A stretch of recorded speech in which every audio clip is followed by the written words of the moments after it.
A paz do Senhor Jesus, estamos iniciando mais um Instantes Finais, a sua aula de profecia e de escatologia bíblica no seu lar. E eu quero mais uma vez agradecer por sua audiência, a você que acompanha a programação da Rede Brasil pela TV ou pela internet. Que Deus te abençoe, que as bênçãos de Deus continuem sendo derramadas sobre a sua vida, sobre a sua família.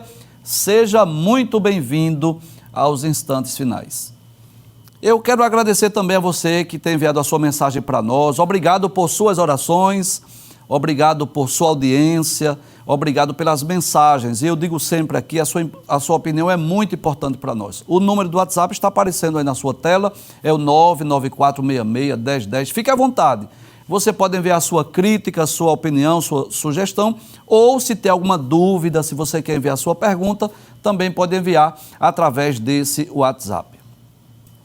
Se você está acompanhando diariamente o nosso programa, você sabe que nós estamos estudando sobre profetas e profecias, esse tema maravilhoso, esse tema extraordinário, e de uma forma mais específica nós estamos estudando sobre o ministério profético do Novo Testamento. Você sabe disso, que o ministério profético não esteve restrito apenas ao período do Antigo Testamento. Claro que as características são distintas, as características são diferentes, você sabe disso. Se você é aluno dessa aula de profecia e de escatologia, você sabe que no Antigo Testamento havia pessoas específicas que eram chamadas por Deus para o ministério profético. Inclusive era muito comum essas pessoas, né, serem consultadas, não era qualquer pessoa que podia profetizar, havia aqueles profetas específicos. Já nas páginas do Novo Testamento, você percebe que o ministério profético não tem essas mesmas características do Antigo Testamento. Deus fala de várias formas. Nas páginas do Novo Testamento, Deus continua falando através de Cristo, o profeta por excelência, através do dom de profecia, através do dom ministerial de profeta, e continuou falando também através dos anjos, através também de sonhos. E nós estamos estudando essa mensagem profética, as profecias nas páginas do Novo Testamento. Hoje nós estudaremos uma profecia que foi proferida por Jesus acerca da ressurreição. Isso, muito bem. Jesus prediz a sua ressurreição. Nós vamos estudar hoje sobre o milagre de Jonas. Que coisa interessante. Passa a tela, por gentileza.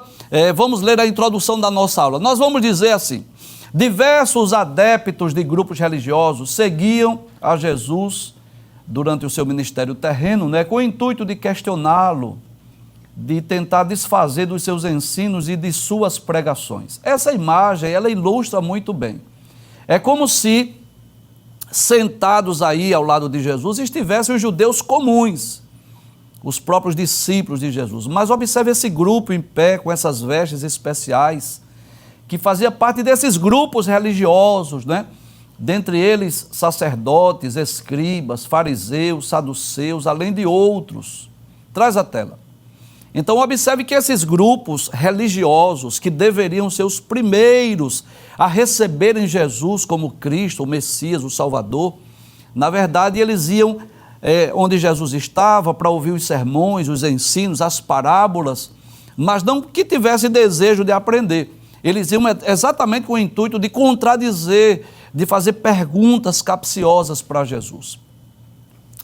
Antes de nós darmos continuidade à nossa aula, eu vou falar um pouco sobre esses grupos religiosos, Primeiro vamos falar sobre os sacerdotes, que você já conhece. Basicamente, eram uma espécie de um mediador entre Deus e o homem. Você sabe disso, que no Antigo Testamento Deus levantou vários mediadores. E havia o profeta e o sacerdote.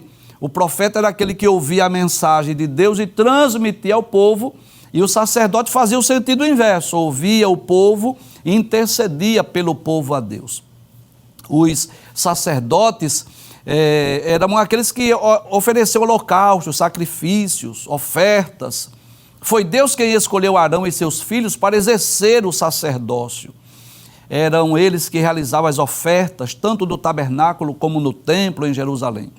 Eles também eram os responsáveis pelo ensino das Escrituras, muitas vezes atuavam como juízes e eram também responsáveis para diagnosticar lepra nos tempos bíblicos. Que coisa interessante. Esse grupo de sacerdotes, de mediadores, que tinham as Escrituras, que esperavam o Messias, deveriam ser os primeiros a crerem em Cristo. Mas muitos deles rejeitaram a Jesus e muitos deles iam ouvir as palavras de Jesus apenas para contradizer, para tentar pegar Jesus numa contradição ou fazer perguntas capciosas. Infelizmente, os sacerdotes estavam rejeitando os ensinos de Cristo. Um outro grupo também que nós vamos mencionar hoje na nossa aula eram os escribas. Então, os escribas eram, na verdade, uma espécie de intérpretes da lei de Deus, da lei de Moisés. Eram os sábios que interpretavam as escrituras sagradas do Antigo Testamento. E foram esses escribas, que criaram aquelas tradições dos anciãos. Esse grupo religioso foi muitas vezes repreendido por Jesus, porque as suas tradições muitas vezes estavam invalidando a palavra de Deus. Muitas vezes se tornaram essas tradições mais importantes do que as próprias escrituras sagradas, do que a própria lei de Moisés. Então eles eram tidos pela sociedade judaica nos dias de Jesus como sábios, mas que na verdade eles se mostraram tolos pelo fato de rejeitarem os ensinos de Jesus. Um outro grupo que nós mencionamos aí nessa introdução são os fariseus, que você já deve ter ouvido falar deles, Era um grupo religioso que guardava a lei de Moisés. Eles eram extremamente rígidos quanto à observância da lei, mas muitos deles eram hipócritas. Eram aquelas pessoas que faziam questão de orar pelas praças, de demonstrar que estavam jejuando. Eram aquelas pessoas que davam esmolas publicamente para serem vistos pelos homens. E Jesus repreendeu duramente os fariseus exatamente pela essa falsa demonstração de espiritualidade. Eles queriam ser vistos pelos demais judeus como homens santos, como santos homens de Deus.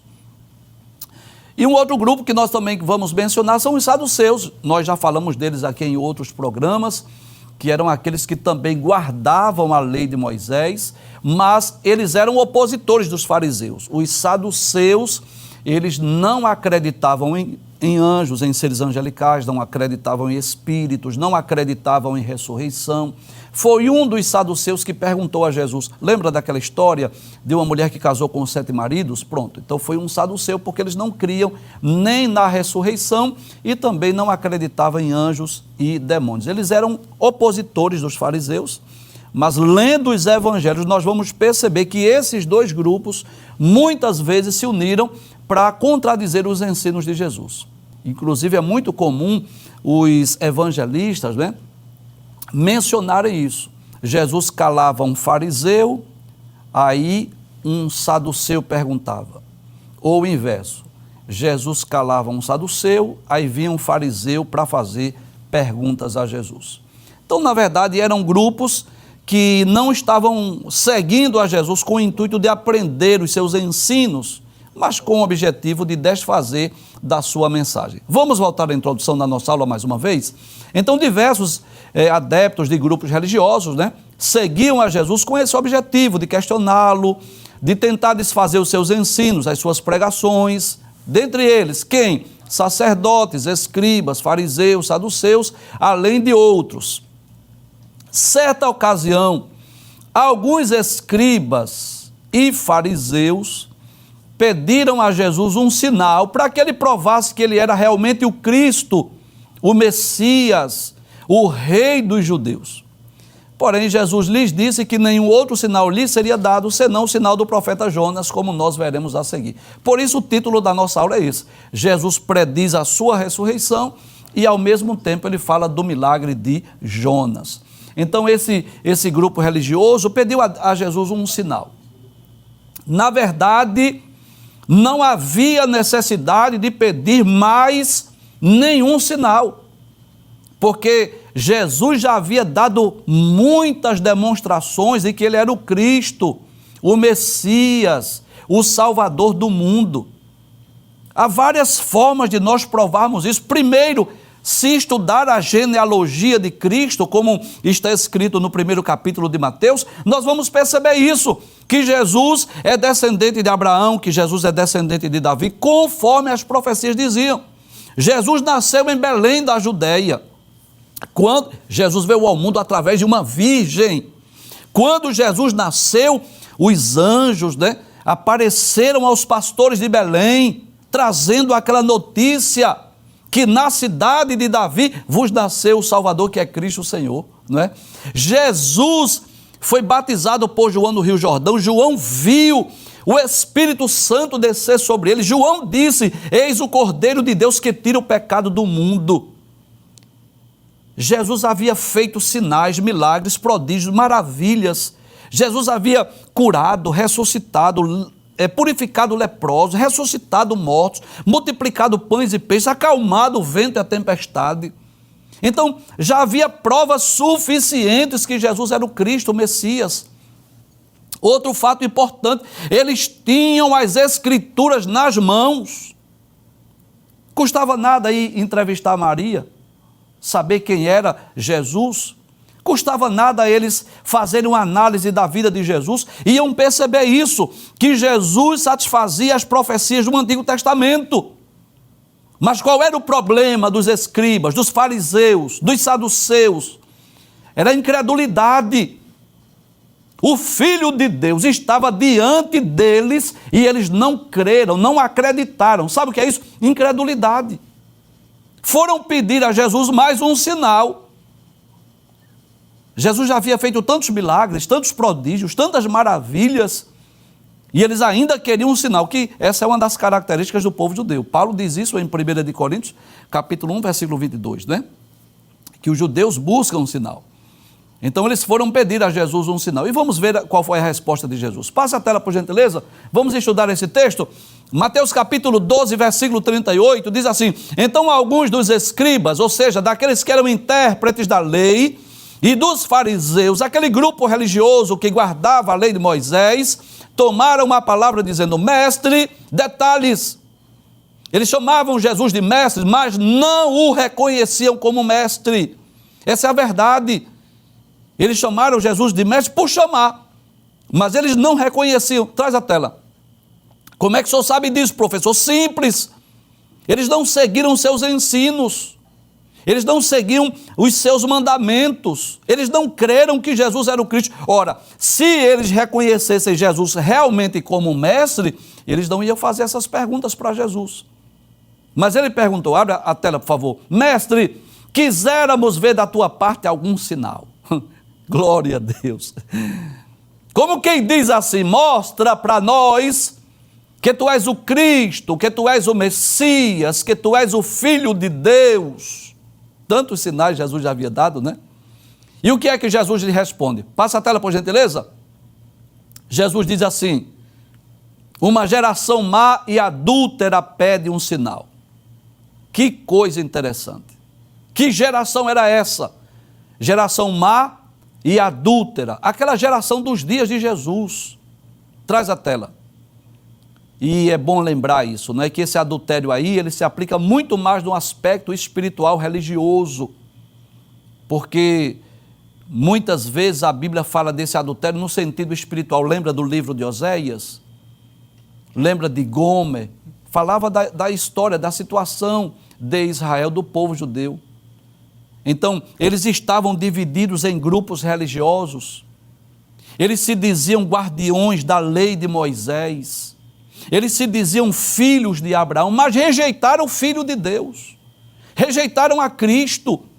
Por isso que Jesus disse que era uma geração má e adúltera, no sentido de dizer uma geração infiel a Deus, que não guarda os seus mandamentos, que muitos deles guardavam apenas para serem vistos pelos homens. Volta a tela mais uma vez. Aí Jesus diz assim: uma geração má e adúltera pede um sinal, porém não se lhe dará outro sinal, senão do profeta Jonas. Olha que coisa interessante. Jesus vai usar uma história, a história de um profeta do Antigo Pacto, que eles conheciam. Eles tinham uma lei em mãos, eles tinham as Sagradas Escrituras, eles conheciam a história de Jonas. Jesus vai usar um personagem conhecido entre o povo de Israel para que eles pudessem realmente compreender a sua mensagem. E talvez você esteja perguntando o que é que tem a ver a ressurreição de Cristo com o profeta Jonas. Passa a tela, por gentileza. Aí Jesus diz assim: pois como Jonas esteve 3 dias e 3 noites no ventre da baleia, assim estará o Filho do Homem 3 dias e 3 noites no seio da terra. Em outras palavras, Jesus estava dizendo, olha, da mesma forma que o profeta Jonas, que vocês conhecem a história, eles conheciam, ele foi engolido pelo grande peixe, ele esteve lá no ventre daquele grande peixe, daquela baleia, 3 dias e 3 noites, assim o Filho do Homem estará no seio da terra. E é bom nós lembrarmos que isso é uma expressão idiomática. Os judeus entenderam perfeitamente o que Jesus quis dizer. Quando Jesus falou que ele estaria 3 dias e 3 noites no seio da terra, não significa dizer necessariamente 72 horas. Porque Jesus foi sepultado na tarde da sexta-feira, passou a noite da sexta-feira, todo o dia do sábado, a noite do sábado, e ressuscitou na manhã do domingo. Então não são exatamente 72 horas, mas para os judeus é como se fosse a contagem do dia completo, da sexta, do sábado e do domingo. Parte de um dia, parte da sexta-feira conta como um dia completo, parte do domingo conta como um dia completo. E os judeus entenderam isso perfeitamente. Jesus estava dizendo assim, olha, vocês estão pedindo o sinal e o sinal eu vou dar é esse. O que ocorreu com Jonas vai ocorrer comigo. Eu vou estar no seio da terra durante 3 dias. Em outras palavras, Jesus estava dizendo, eu vou ressuscitar. No 3º dia eu irei ressuscitar. E claro, você sabe disso, essa profecia cumpriu-se na íntegra. Na manhã do domingo, após a ressurreição de Cristo, quando as mulheres foram ao sepulcro, isso está registrado nos 4 evangelhos. Quando as mulheres foram ao sepulcro levar algumas especiarias para ungir o corpo de Jesus, e as mulheres estavam preocupadas, perguntando quem é que vai remover a pedra. Para a surpresa delas, ao chegarem lá no sepulcro, primeiro, a pedra já estava removida. Segundo, havia anjos, 2 varões que estavam lá, perguntando para elas, por que buscais o vivente entre os mortos? Ele não está aqui, ele já ressuscitou, veio do lugar onde o puseram. Terceiro, o sepulcro estava vazio, Jesus já não estava mais naquela tumba fria. Então Jesus deixou provas, Jesus deixou evidências de que realmente ele era o Cristo, o Messias, o Salvador do mundo. Mas infelizmente, aqueles judeus incrédulos, aqueles religiosos incrédulos preferiram mentir, preferiram enganar as pessoas, preferiram subornar os soldados, para que os soldados mentissem e dissessem que estavam dormindo, e enquanto dormiam, roubaram o corpo de Jesus. Preferiram mentir, dizer que as pessoas não viram a Jesus ressuscitado. Na realidade, eles estavam em êxtase. Na verdade, eles tiveram uma visão, não creram na realidade da ressurreição de Cristo. Preferiram desacreditar, descrer, inventar mentiras acerca da ressurreição de Cristo. E é bom lembrar isso. Paulo deixa isso bem claro em Romanos, capítulo 10, versículos 9 e 10, que a fé na ressurreição de Cristo é uma condição indispensável à salvação. Ninguém poderá ser salvo se não crer na ressurreição de Cristo. Paulo diz isso, a saber, se com a tua boca confessares ao Senhor Jesus e em teu coração creres que Deus o ressuscitou dos mortos, serás salvo. Porque com o coração se crê para a justiça e com a boca se faz confissão para a salvação. Então, Jesus deixou muitos sinais, muitas evidências, muitas provas da sua messianidade, mas a incredulidade do coração dos judeus tornou-se numa barreira para que eles pudessem crer. Eu citei só o exemplo de Jonas, mas eu poderia citar ainda outros exemplos. Ora, após a ressurreição de Cristo, Jesus passou ainda cerca de 40 dias aparecendo aos discípulos. Houve uma ocasião que Jesus apareceu a um grupo de quase 500 irmãos. Paulo deixa isso bem claro, primeira carta aos Coríntios, capítulo de número 15. E Paulo, quando escreveu essa carta, ele diz: muitos ainda estão vivos, desses quase 500 irmãos que viram Jesus. Então Jesus deixou muitas provas, muitas evidências de que ele era o Cristo, o Messias, o Salvador do mundo, mas as pessoas não creram. Esses judeus incrédulos não acreditaram. E o que é que Jesus faz? Jesus vai recorrer a outros 2 exemplos lá do Antigo Testamento. Além de falar da experiência de Jonas, além de falar que Jonas esteve 3 dias e 3 noites lá no seio do peixe, no ventre do peixe, Jesus cita mais 2 exemplos, para que aqueles judeus incrédulos pudessem crer na mensagem do Evangelho. Passa o texto, por gentileza. Observe. Qual é o outro exemplo? Primeiro, o exemplo dos ninivitas. Olha que coisa interessante. Jesus vai dizer assim: os ninivitas ressurgirão no juízo com esta geração e a condenarão. Como assim, professor? É que no dia do juízo, os ninivitas estarão lá, aqueles que ouviram a mensagem de Jonas, aqueles que se converteram. Você conhece a história de Jonas, você sabe disso, que a princípio ele não quis ir para Nínive, ele pega um navio, vai para Tarsis. Nós já falamos sobre Jonas aqui, temos alguns programas gravados sobre a profecia de Jonas.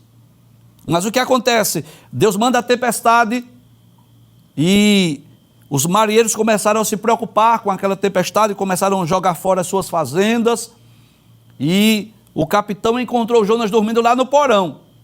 Perguntou: o que você faz aqui dormindo? Por que você não vai clamar a seu Deus? De onde você é? De que povo és tu? Quando Jonas declarou, e Jonas disse: essa tempestade é por minha causa. Jonas disse: se me lançar no mar, vai haver bonança. E eles não queriam fazer isso para não serem responsáveis pela morte de um homem, mas não viram outra alternativa, porque a tempestade não passava, estavam prestes a perder tudo, a embarcação. Aí lançaram Jonas, e quando Jonas foi lançado, aí ele é engolido por um grande peixe, ele é engolido pela baleia, ele passa 3 dias lá no ventre, nas entranhas do peixe. Lá ele faz uma oração, pedindo perdão a Deus, pedindo mais uma oportunidade. E Deus faz com que o peixe vomitasse Jonas, e Jonas vai para Nínive, e passou na cidade de Nínive, dizendo assim: dentro de 40 dias e Nínive será subvertida. E o rei de Nínive creu. Você sabe, os ninivitas eram maus, eram cruéis, eram sanguinários, eram inimigos do povo de Israel. Era por isso que Jonas não queria pregar. Jonas não estava com medo de morrer. Jonas não queria que Deus poupasse aquela geração. E o que acontece? O rei de Nínive creu na mensagem, decretou um jejum, os homens se vestiram de pano de saco. E o que aconteceu? Deus poupou aquela geração. Aquela geração que deveria ser punida, castigada, que deveria ser alvo do juízo divino. Quando eles ouviram a mensagem de Jonas, eles acreditaram, eles creram na mensagem do profeta. Eles não titubearam, eles não duvidaram, eles acreditaram, eles choraram, se arrependeram, se vestiram de pano de saco, até os animais jejuaram. E o que aconteceu? Deus poupou aquela geração. No capítulo 4 de Jonas, se nós lermos, nós vamos perceber isso. Que Jonas até ficou triste, porque Jonas não queria que Deus poupasse aquela geração. Jonas queria que Deus executasse juízo. Mas Deus pergunta: não teria eu compaixão? Você teve dó dessa boboreira, Jonas? Não quer que eu tenha compaixão dessa geração aí? Dessa cidade de 120 mil pessoas, 120 mil homens? E Jesus traz à tona, Jesus traz a lembrança daqueles judeus incrédulos que no dia do juízo Os ninivitas vão estar ali presentes, salvos. Abra a tela mais uma vez, por gentileza. Os ninivitas ressurgirão no juízo com esta geração e a condenarão. Por quê? Porque se arrependeram com a pregação de Jonas. Aí Jesus diz, e eis que está aqui quem é mais do que Jonas. Traz a tela. Em outras palavras, Jesus estava dizendo assim, vocês, fariseus, escribas, vocês são os piores do que os ninivitas. E por quê, professor? Os ninivitas não tinham as sagradas escrituras, os ninivitas não eram intérpretes da lei de Deus, os ninivitas creram na mensagem do profeta Jonas. E quem estava ali entre eles? Jesus, o Verbo encarnado, o Verbo que se fez carne e habitou entre nós, o Filho de Deus, o unigênito do Pai. Veja que coisa interessante, eles estavam vivendo uma esperança messiânica, eles aguardavam o Messias, e o Messias vem e eles rejeitam, mesmo com tantas provas, com tantas evidências. E como é que nós vamos interpretar essas palavras de Jesus? Que no dia do juízo os ninivitas vão ressurgir. É que no dia do juízo haverá duas multidões. Haverá uma multidão que estará ao lado de Cristo, assessorando no julgamento. 1 de Coríntios, capítulo 6, versículos 2 e 3. Paulo diz que nós vamos julgar o mundo. Paulo diz que nós vamos julgar os anjos. De alguma forma, os salvos exercerão uma função na ocasião do juízo. Então, os ninivitas, aquele grupo, claro, que creu na mensagem de Jonas, que se arrependeu dos seus pecados, estarão lá vestidos de vestes brancas e vão condenar essa geração que estará do outro lado, os incrédulos, aqueles que rejeitaram a Cristo, aqueles que não creram na sua mensagem. E Jesus diz, a condenarão. Volta o texto mais uma vez, para nós concluirmos esse texto. E a condenarão, por quê? Porque se arrependeram com a pregação de Jonas. E eis que está aqui quem é mais do que Jonas. Sabe o que Jesus estava dizendo? Eu sou mais do que um profeta. Eu sou o Cristo, o Messias, o Filho de Deus, o Salvador do mundo. O Cordeiro de Deus que tira o pecado do mundo estava ali diante dos seus olhos. E eles rejeitaram, eles não creram, eles não acreditaram. E o que Jesus faz? Jesus vai citar outro exemplo, também conhecido deles. Jesus vai citar o exemplo da rainha de Sabá. Você já deve ter lido, né, sobre a rainha de Sabá. Ela ouviu falar da sabedoria de Salomão. E ela foi até Jerusalém. Você sabe que o reinado de Salomão foi aquele reinado próspero, de muitas riquezas, porque o reinado de Davi foi aquele reinado de muito conflito, de muita guerra e de muita conquista. O reinado de Salomão foi bem diferente. Foi um reinado marcado mais por paz. Salomão não se envolveu tanto em guerras. O reinado de Salomão foi marcado por acordos comerciais e por um período de muita riqueza, muita prosperidade. Você sabe disso, que no capítulo 3 do primeiro livro dos Reis, Salomão pediu sabedoria e Deus disse, eu não vou lhe dar só sabedoria, eu vou lhe dar também riquezas e honras. E não foi só Salomão que enriqueceu, o reinado de Salomão foi muito próspero. O reinado de Salomão foi um período de muita prosperidade financeira, foi um período de muitas bênçãos para a nação de Israel. E a rainha de Sabá, sabendo disso, foi lá visitar Salomão, para ouvir a sua sabedoria, para ver o seu palácio, as suas construções, as riquezas de Jerusalém. E que coisa interessante, ela alcançou a sua salvação. Sabia disso? Sim, Jesus deixa isso bem claro, que a rainha de Sabá ouviu falar de Salomão e foi lá para ouvir a sua sabedoria e ver as suas riquezas. Até os servos de Salomão chamou a atenção daquela mulher. E ela obteve a sua salvação. Ela passou a crer no Deus de Israel. Ela passou a crer no Deus de Salomão. Veja o que Jesus disse. Vamos, passe o texto, por favor. Veja o que Jesus diz: a rainha do sul, que é a rainha de Sabá, se levantará no dia do juízo com esta geração e a condenará. Por que, Jesus? Porque ela veio dos confins da terra para ouvir a sabedoria de Salomão. Veja que contradição. Traz a tela. Uma mulher estrangeira percorreu uma longínqua viagem para ouvir a sabedoria de um rei. E o rei dos reis estava diante daqueles homens, dos escribas, dos fariseus, dos judeus incrédulos, e eles rejeitaram. E o que Jesus está dizendo? No dia do juízo, a rainha de Sabá vai estar de um lado e vocês do outro. Olha que coisa interessante. Abre a tela, por favor. Passa a tela. A rainha do sul se levantará no dia do juízo com esta geração e a condenará, porque veio dos confins da terra para ouvir a sabedoria de Salomão. E eis que está aqui quem é mais do que Salomão. Jesus estava dizendo assim: eu não sou apenas rei. Jesus é muito mais do que um rei. Jesus não era apenas um homem sábio. Jesus é a própria encarnação da sabedoria de Deus. E o que é que isso... Quais são as lições que nós podemos aprender? O que é que nós podemos extrair para as nossas vidas? Que tem muitas pessoas que até conhecem as Sagradas Escrituras, que até são estudantes e intérpretes das Sagradas Escrituras, mas são incrédulos, são como aqueles escribas, como aqueles fariseus dos dias de Jesus, que estão querendo ainda sinal, que estão ainda querendo uma comprovação. Quer que eu dê um exemplo, sendo muito claro, muito direto e muito objetivo? Eu vou dizer: os judeus que não são messiânicos.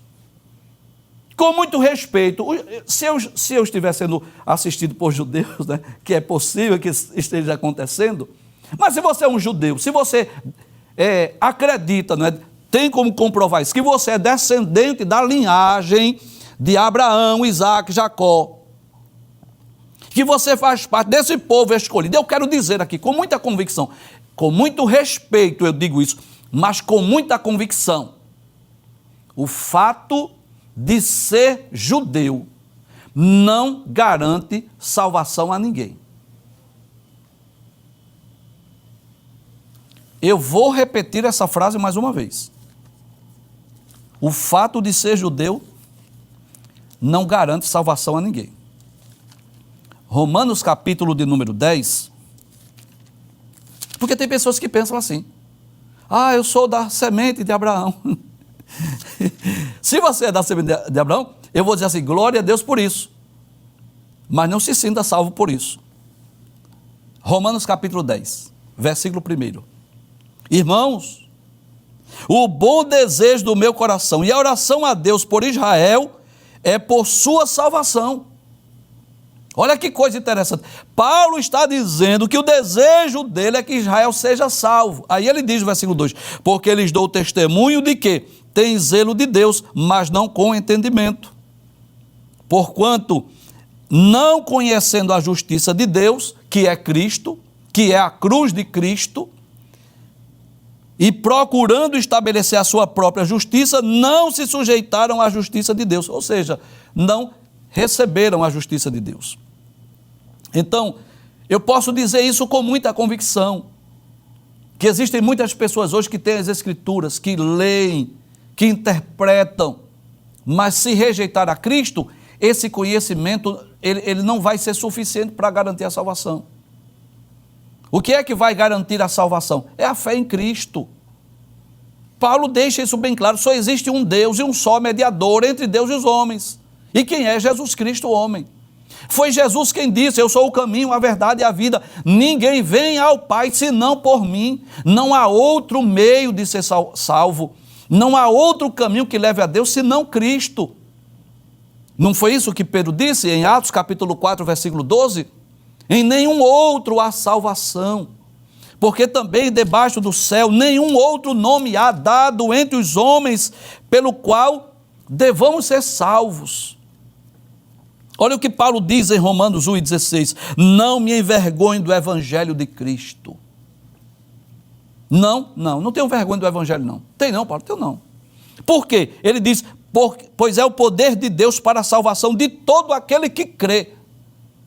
O evangelho é o poder de Deus para a salvação de todo aquele que crê. Aí ele diz, primeiro do judeu e também do grego. O grego aqui são os gentios, porque nele se descobre a justiça de Deus de fé em fé, como está escrito, mas o justo viverá da fé.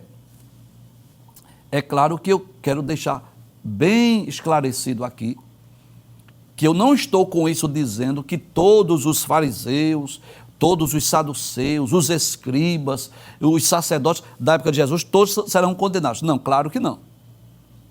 Muitos deles creram em Cristo. Um exemplo é Nicodemos, você sabe. Capítulo 3 do Evangelho escrito por João, Nicodemos chegou para Jesus e disse assim, Rabi, sabemos que tu és mestre vindo de Deus, porque ninguém pode fazer esses sinais que tu fazes se Deus não for com ele. E Jesus ali ensina sobre o novo nascimento, é um exemplo disso. Então, claro que alguns dos escribas, dos fariseus, dos sacerdotes, dos saduceus serão salvos, sim, desde que eles tenham crido em Cristo, acreditado, reconhecido que Jesus era o Cristo, o Messias, o Filho de Deus, o Salvador do mundo, o Cordeiro de Deus que tira o pecado do mundo. Mas, se rejeitaram a Cristo, como aqueles judeus incrédulos, como aqueles escribas e fariseus que eram incrédulos, que não deram crédito à mensagem, aos ensinos de Jesus, que até seguiram a Jesus, mas o propósito do coração não era correto. Eles não eram humildes de espírito. Eles não foram procurar Jesus porque careciam ou sentiam necessidade de salvação, não, mas seguiam a Jesus com o intuito apenas de contradizer os seus ensinos. Eles se sentiam superiores, não é? Se sentiam os mestres, os intérpretes da lei, e Jesus deixa bem claro isso. Vocês estão pedindo um sinal? E Jesus poderia dar muitos sinais ali, muitos, além do que ele já tinha feito. Jesus poderia fazer milagres, coisas extraordinárias. Jesus poderia fazer o que Moisés fez diante de Faraó. Poderia, sim ou não? Claro que sim. Mas Jesus disse assim, eu vou dar um sinal. O sinal que eu vou dar a vocês é o sinal de Jonas. Não vou dar hoje, vocês vão ter que esperar. E assim como Jonas esteve 3 dias e 3 noites lá no ventre do grande peixe, ou da baleia, o Filho do Homem estará 3 dias e 3 noites no seio da terra.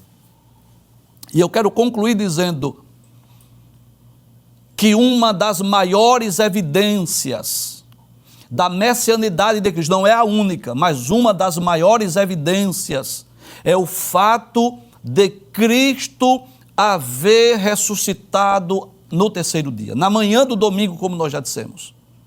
Então Jesus foi à cruz do Calvário, Jesus morreu pelos nossos pecados, Jesus deu a vida por nós, mas se ele não tivesse ressuscitado, seria uma prova evidente de que ele não era o Messias.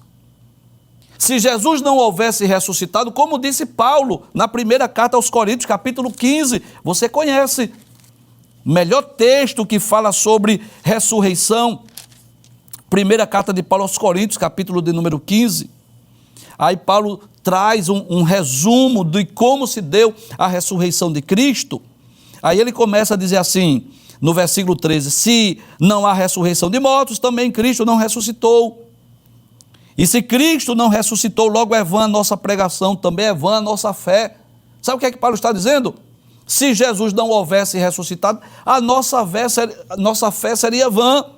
E assim somos considerados como falsas testemunhas de Deus, pois testificamos de Deus que ressuscitou a Cristo, ao qual, porém, não ressuscitou, se na verdade os mortos não ressuscitam.